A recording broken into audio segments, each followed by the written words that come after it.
morning and happy Tuesday 10 at 10. I am your host, Richard Charpentier, owner of Baking Innovation. And today, as you know, the format, we answer questions that are sent to Bakerpedia, and we take 10 minutes roughly to answer your questions. And so feel free, and again, if you're not a member of Bakerpedia, it's a great platform where we share information, and also we, help bakers, and I'm a baker as well, get more informed and make better decisions for day-to-day production issues that we all deal with. So without further ado, the first question, someone said, hello, what is the right flour to use for making bread wraps and keeping them soft and chewy, and how long should I knead the dough in the mixer, please? Well, that's a very loaded question. To know, first of all, I would need to know, where are you located and where are you getting your wheat from, and in terms of how long you will mix your dough for, I would need to know what type of equipment, what type of mixer, and also what kind of hydration you're using for that flour. In order to select, to me, the right flour, it's not just about protein, and it's also, quantity. It's about the quality, how was it milled? Because you could have a flour, from one miller that works well to make several things, and then you get another flour with the same specs and it doesn't work the same. So, with working with a specific flour, it's not like, there's a lot to understand. What variety, where are you located? If you're located in the US, to make a wrap, what kind of equipment are you making your wrap with? Is this a high-speed line, which you might need a little more strength? Is this more manual? All those things come into consideration by selecting the right proper flour. Remember, your process is one thing, your packaging is one thing, but the ingredients you select have to work for your process, and that's where it becomes a little more, like challenging to say.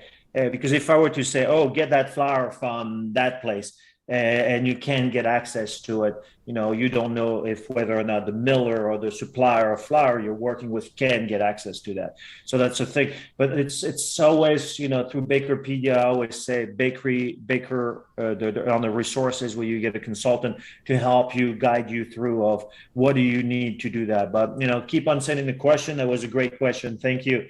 Moving on to the next question. Hi, what happens if too much sugar is added into an enriched dough, sweet rolls, or brioche? Great question. So what would happen to if you were putting too much sugar in a bread dough? Well, the yeast is a living biological organism that needs the right environment. Too much salt or too much sugar will basically inhibit the yeast production from them to bud, and that would slow it down. So that's one thing. Your yeast and your volume will get affected, and the more yeast you throw in there, the more you're going to change the flavor. And then the next thing is your gluten development, because as you're trying to mix, and the more sugar, the more time it's going to take, because all that weight, it's going to need to be carried to get you the volume. So that's why it's important. It's, if you go too much sugar, then you're getting a cake. And it's a different system where now you have to add eggs and other things, to build your structure of a cake, and you're using leavening system. To make that with a yeast, your yeast will not be able to do that. That's why, the difference between a cake and a bread, it's also has to do with the amount of sugar.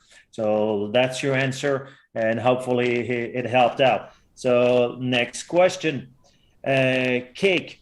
What preservative should I use to make my cake last at least 1 to 2 months and covered with whipped cream?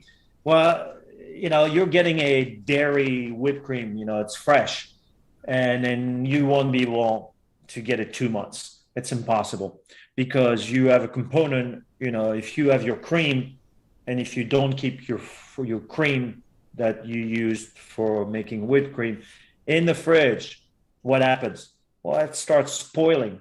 it starts smelling bad, it starts breaking down, because remember, it's a fresh component. So if you wanted to create something that would be shelf stable, it has to be made to be shelf stable that long. It would be some type of a fat whipped topping, as people you will see in grocery store, where they put like a little fluffy, sort of whipped topping made with fat and different stabilizers, and that will be able to keep you the shelf life.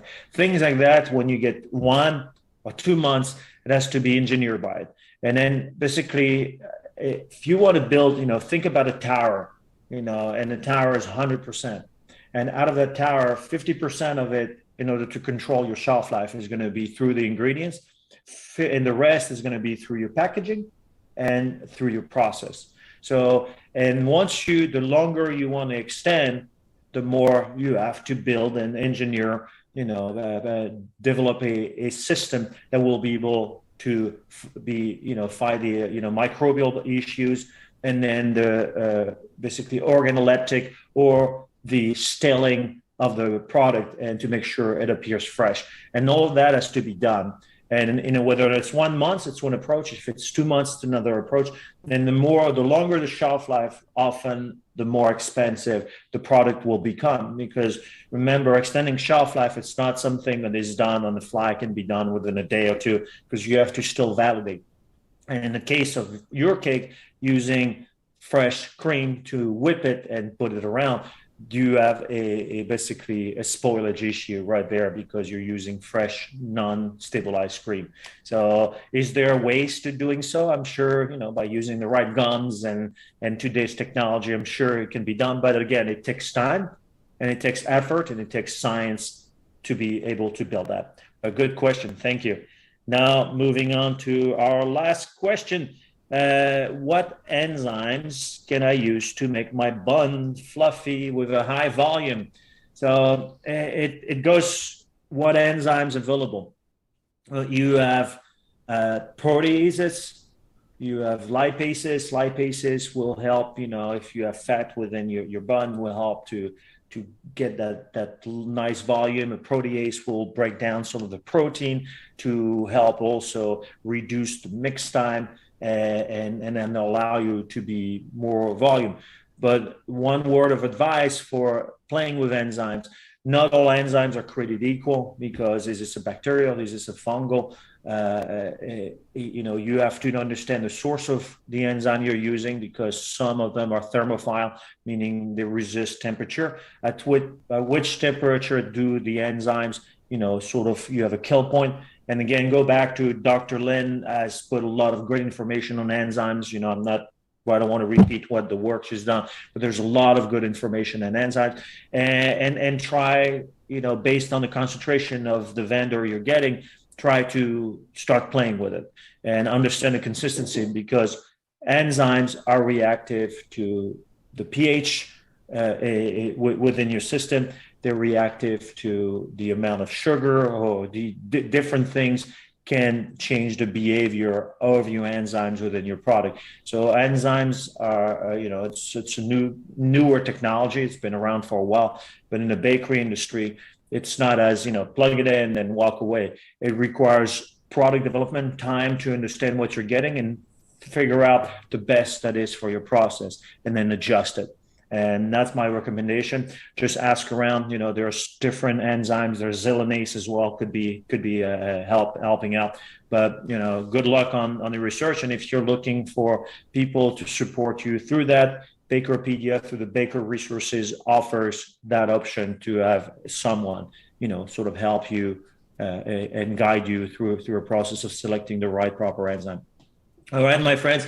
So this is the time we have today to answer your questions. Again, thank you very much for following Tuesday 10 at 10, and hope to see you next week. Take care. Bye-bye.